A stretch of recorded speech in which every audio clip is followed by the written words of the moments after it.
Адам өмірін алған жол қырсығы 19 майда Жалал-Абад Казарман Уна жолунун боюнда жүз берген. Toyota Alphard үлгүсүндөгү уна менен жүк ташуучу уна кагышкан. Натыйжада 14 адам жабыркап, алардын 8 жашы жетелек балдар болушкан. 2 айлык наристе чарчап калган. Окуяга күбө болгондордун айтымында жол эрежесин Toyota унасынын айдоочусу бузган. Бир нече күн мурун 16 июлда эртең менен Ысык көлдө айдоочу Казакстандан келген велосипедченди сүзүп кеткен. Кесепетинде чет элдик жаран жан берген. Окуянын күбөсү кырсык болгон жердеги сүрөт жана видеону кара тизме баракчасына чыгарган. Билдирүү мас айдоочу деген сөздөр менен башталган. Облустук милиция кылмышкер кармалып, убактылуу кармоочу жайга киргизилгенин билдирди. Июль айынын башында Ысык көлдө дагы бир ири кырсык катталды. 2 жеңил уна кагышып, 14 адам жабыркап, 2 анын ичинде 7 жаштагы бала каза болду. Акыркы бир айдын ичинде болгон автокырсыктар ондоп саналат. Жалпысынан 2017 жылдан 2021 жылга чейинки аралыкта республика боюнча 32.369 жол кырсыгы катталган. Ички иштер министрлигинин маалыматы боюнча быйылкы жылдын 6 айында эле 3034 автокырсык жүз берген. Министрлик кандуу статистиканы азайтуу үчүн жолдогу эреже бузуулар үчүн жазаны катаалдаштырууну сунуштоодо. Бир нече жылдан бери Кыргызстан дүйнө боюнча жол кырсыгынан каза болгондордун көрсөткүчү жогору болгон өлкөлөрдүн катарынан чыкпай келет. 2017 жылдан 2021 жылга чейин 4006 адам автокырсыктын курмандыгы болушкан, 50 миңге жакыны жабыркаган. 2022 жылдын биринчи жарымында дагы 248 адам каза болуп, 4,5 миңден ашууну жаракат алган. Бул расмий статистика гана. Болбосо жол кырсыгынан түрдүү жарааттарды алып, көп узабай көз жумгандар дагы аз эмес. Жол кыймылынын коопсуздугун камсыздоо боюнча мамлекеттик инспекциянын маалыматын алсак, кырсыктардын басымдуу бөлүгү 92,4% айдоочулардын күнөөсү. Бирок кырсык жүз бергенде көбүнчө айдоочулардын өздөрү эмес, жүргүнчүлөр жана жөө жүргүнчүлөр каза болушат. Айрыкча балдар арасында жаракат алгандар көп. Жабыркагандардын да, каза болгондордун да эң аярлуу катмары жөө жүргүнчүлөр жана жүргүнчүлөр. Былтыр июнь айында балыкчыда 2 баласы менен жолдун жээгинде турган энени айдоочулук күбөлүгү жок Мерседес үлгүсүндөгү унанын айдоочусу мас абалында сүзүп кеткен. Кесепетинде 3 тең жан беришкен. Алар балыкчы шаарында жашашчу. Жакында эле кичинекей унаа сатып алышып, балдарын багуу үчүн тоок фабрикасынан тооктун жумурткасын дүкөндөргө ташып барып, оокат кылышчу. Көз ачып жумганча кырсык болуп кетти. Алар ошол жерден эле жан беришкен окшойт. Тез жардам кеч келди. 3 тең машинадан ыргып кетишиптир. Жол кырсыктары кандай себептен келип чыгат? Кандай учурларда адамдардын жаны кыйылат? Келгиле талдап көрөбүз. Жол кырсыктарынын 3/1 бөлүгү 30,5% жолдо туура эмес маневр жасоодон келип чыгат. Маневр бул кайсы бир кыймылдын башталышы, бир тилкеден экинчи тилкеге өтүү, оңго же солго, же болбосо артка бурулуу, жүрүүчү бөлүктөн чыгуу, ага кирүү же болбосо артка жүрүү. Бул аракеттерди аткарып жатканда эрежелерди сактоо керек. Болбосо айдоочу өзгөчө кырдаалды жаратат. Эң жөнөкөйү оңго же солго бурулуп жатканда ошол бурулууну көздөп жатканыңызды билдире турчу белгини күйгүзгөндү унутпаш керек. Сиз ал белгини канчалык эрте күйгүзсөңүз, артыңыздагы айдоочу сиз берген белгилерге жараша кыймылын улантат. Бурулуш сигналы күйбөсө, арттагы айдоочу сизди түз алдыга бара жатат деп ойлойт дагы, балким катуу ылдамдыкта сизге келип чапташып калат. Ошондой эле тилкени алмаштырууда дагы сиз менен бир багытта, бирок катуу ылдамдыкта бара жаткан унааларды өткөрүп жиберүү кажет. Эгер кандайдыр бир себептерден улам унааңыздын бурулуш сигналдары иштебей калса, кийинки кыймылдын багытын кол менен көрсөтсөңүз болот. Мисалга, машинанын терезесинен колуңузду булгалап.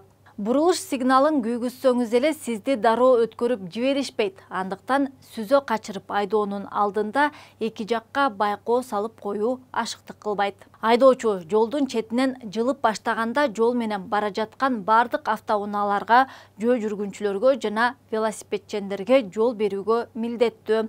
Болбосо тобокелдик жаралып, айдоочу күнөөлүү болот. Кыймылды баштоодон мурун жолдун ачык экенине ынануу керек. Башкача айтканда, жакшы сереп салуу керек. Ошондой эле жолдун четине чыгууда дагы эч кимди сүзүп кетпеш үчүн бардык жөө жүргүнчүлөргө жана велосипедчендерге жол берүү кажет. Дагы бир жолу кайталай кетсем, кырсыктар айдоочулар бурулуш сигналдарын күйгүзүүнү унутуп же кеч күйгүзүшкөндө же болбосо багытты чаташтырганда жүз берет. Кырсыктардын дагы бир чоң үлүшү 24,5% айдоочу ылдамдыкты чектен ашырганда болот. Бул жерде түшүндүрмө берүү ашыкча, анткени жогорку ылдамдыкта айдоочу дайым эле айланасындагы кыймылга реакция кылууга үлгүрбөйт. Ал эми жолдо күтүлбөгөн жерден бир тоскоолдук пайда болсо, анда көз ачып жумганча унаа ага барып урунат. Анткени жогорку ылдамдыкта тормоздун аралыгы дагы көбөйөт. Жамгырда же музда жолду саатына 40 чакырым ылдамдыкта болсо да айдоо кыйын. Ысыкта жайында деле ошондой. Түз тийген күндүн нурунан асфальт ысып, дөңгөлөктөрдүн жол менен сүрүлүшү начарлайт. Кесепетинде унааны башкаруу оорлойт. Кырсыктардын 15,5% жөө жүргүнчүлөр өтүүчү жерден эреженин бузулушунан улам келип чыгат. Бул жакта тартипти айдоочулар да, жөө жүргүнчүлөр да сактай беришпейт.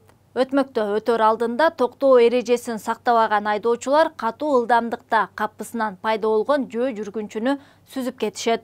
Эгер саатына 30 чакырым болсо, анда жөө жүргүнчүнүн өлүм коркунучу 5%ды түзөт. Саатына 50 чакырым болсо 40%, саатына 65 чакырым болсо өлүм коркунучу 84%га чейин жогорулайт. Жөө жүргүнчүлөр да жол эрежесин сакташы керек. Жолду жер астындагы жана үстүндөгү өтмөктөр аркылуу кесип өтүү кажет.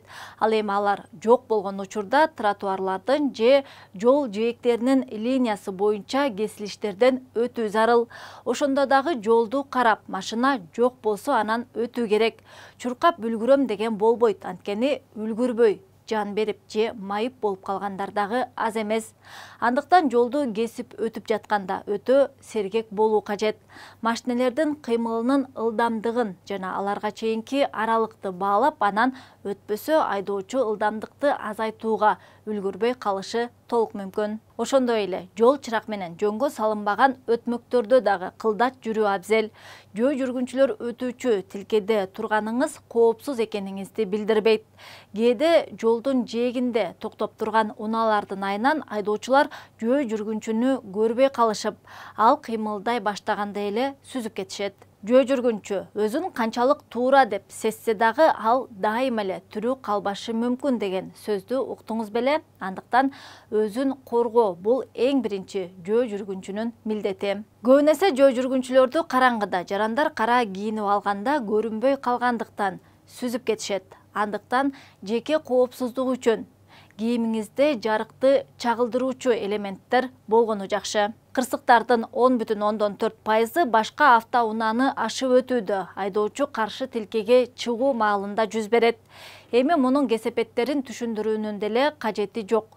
Жол кырсыгынын 6,5% мас абалында рулга отурган айдоочулардын айынан болот. Автоунаа башкаруунун, жолдо жүрүүнүн бул эң жөнөкөй эрежелерин айдоочулар дагы, жөө жүргүнчүлөр дагы жакшы билишет.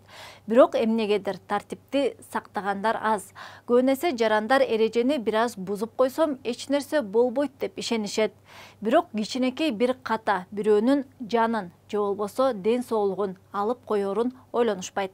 Жол кырсыктарынын дагы башка себептери арбын. 10% учурда айдоочулар аралыкты сакташпайт. Жол белгилерине баш ийишпейт. Машинанын техникалык акыбалын текшеришпейт. Рулда уктап калган айдоочулар дагы жок эмес. Ошондой эле тартип бузган жөө жүргүнчүлөр дагы түрдүү авариялык кырдаалды түзүшөт. Кырсыктарды азайтуу үчүн эң биринчи кезекте элементарлуу жол эрежелерин сактоо зарыл. Ар бир айдоочу же жөө жүргүнчү өзүнүн жоопкерчилигин түшүнүшү керек. Тилекке каршы айдоочулар дагы, жөө жүргүнчүлөр дагы буга көңүл бурушпайт. Практика көрсөткөндөй, айдоочулар эрежелерди жазадан кутулуу мүмкүн эмес болгон учурда сакташат. Ошондуктан мисалы коопсуз шаар камералары орнотулган жерде мыйзам бузуулар азыраак болот. Айдоочу андай учурларда акча бериш керек экенин жакшы түшүнөт дагы, тартипти бузбай айдап калат. Кээде жол кайгылуу кызматкерлеринин дагы жардамы тиет. Бирок рейдтер тынымсыз эле жүргүзүлө бербейт. Кээ бир активисттердин айтымында коррупциянын айнанда айдоочулардын абалы оңолбой жатат. Жол кырсыктарынын көбөйүшүнө коррупция жана милициянын начар иштеши себеп болууда. Буга чейин патрулдук милиция иштей баштаганда айдоочулар жол эрежесин сактай башташкан. Азыр резонанстуу кырсыктардан кийин гана рейдтерди жасап, таза иштешет. Калган учурда өз чөнтөгүнө иштешет. Такыр эле көзөмөлгө алынбаган тилкелерде айдоочулар ылдамдыкты дагы, белгилерди дагы, жол чырактарын дагы этибар алышпайт. Жол кырсыктарынын негизги себептеринин бири бул айдоочулардын кесипкөй эместиги. Алардын 60%дан ашыгы тийиштүү даярдыктан өтүшкөн эмес. Кыргызстандагы 142 автомектептин 13-ü гана баардык талаптарга жооп берет. Автомектепти бүтүргөндөрдүн 70%га жакыны экзамендерден кулап калышат. Жыл башынан бери автомектептердин 310.502 окуучусу сынактан өтүп, жыйынтыгында 22% гана сыныктан ийгиликтүү өтүп, калгандары өтпөй калган. Көрсө 241.186 жарандын унаа айдаганга шарт түзгөн атайын жөндөмү жана билими жок экен. Ошол эле учурда айдоочулар кандайдыр бир жол менен айдоочу күбөлүгүн алышып, жолго чыгып, өздөрүнө жана башкаларга коркунуч жаратып келишет. Ички иштер министрлиги айдоочулардын тартибин чыңдоо максатында жолдордогу одоно эреже бузуулар үчүн жоопкерчиликти күчөтүүнү сунуштоодо. Мисалга, чектен ашкан ылдамдык, башка унааны ашып өтүү эрежесин бузуу, каршы тилкеге чыгуу жана кырсыкка алып келген башка бузуулар.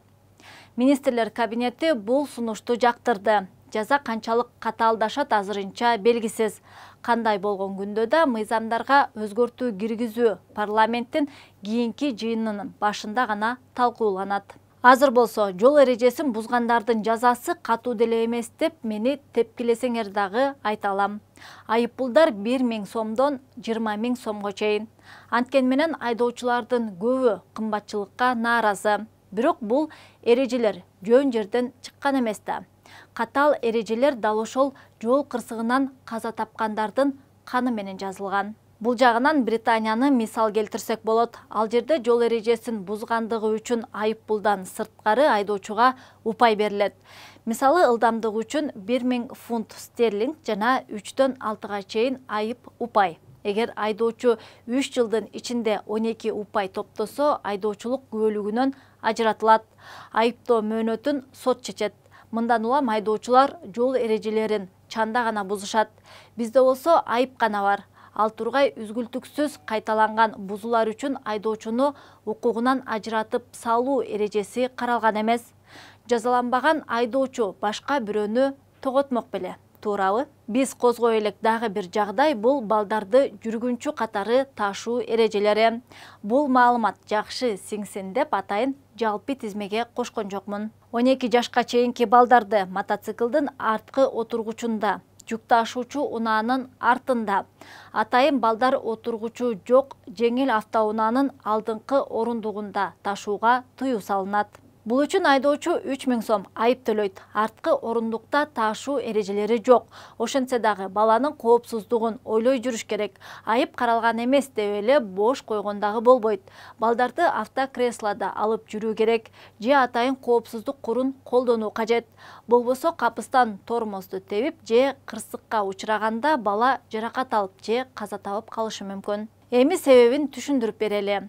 Саатына 50 чакырым ылдамдыкта тормозду күтүүсүз жерден тепкенде жүргүнчүнүн салмагы 30 эсеге көбөйөт. 5 килограмм салмактагы бала 150 килограмм салмак кошот. Эми ошол салмак менен алдыңкы отургучту же болбосо капталдагы айнекти сүзгөн күчтү элестетиңиз. Эмнеге бала үчүн атайын отургуч же атайын чүрпөлөргө ылайыкталган кур маанилүү. Чоң адамдар үчүн орнотулган кур баланын мойнунан жана курсагынан келет. Күтүлбөгөн жагдайда бул моюн омуртка жагына жана ички органдардын бузулушуна алып келет. Кээ бир адамдар баланы колуна кармап же тизесине отургузуп алса коопсуз деп эсептешет жана жол жүрүп баратканда эч нерседен кабатыр болбой чүрпөлөрдү бош кармап барышат. Ошентип кырсык болгон учурда аны кармап калуу мүмкүн болбой калат. Ошол эле маалда экинчи коркунуч туулат. Ал чоң кишинин алдында жанчылып калуу тобокелдиги. Ал эми унаанын алдыңкы орундугуна баланы машинеде чоңдор жок болгон учурда гана салуу кажет. Кырсык болгон учурда коопсуздук жаздыкчасы балага зыян келтирбеши үчүн жүргүнчүнүн отургучун мүмкүн болушунча артка жылдыруусу зарыл. Эгерде унаада башка жүргүнчүлөр бар болсо, анда чүрпөнү арткы орундукка отургузуп, чоң кишини анын жанына отургузуп койгон оң. Албетте, кырсык болгон учурда жоопкерчилик дайыма эле унаанын айдоочусунда боло бербейт. Анткени биздин өлкөдө жол кырсыгына себепкер болгон башка көйгөйлөр дагы арбын. Мисалга чуңкурлар, начар жарыктандыруу, эскертүүчү белгилердин же тийиштүү жол чийиндеринин жоктугу. Ошентсе дагы баары бир коопсуздук жеке жоопкерчиликтен башталат. Унааны оталдырууда бир гана сиздин эмес, айланаңыздагылардын да коопсуздугу сиздин көз каранды экенин унутпаңыз. Бүгүнкү чыгарылыш соңуна келип жетти. Эгер маалымат пайдалуу болгон болсо, анда лайк басып башкалар менен бөлүшкөндү унутпаңыз. Көрүшкөнчө.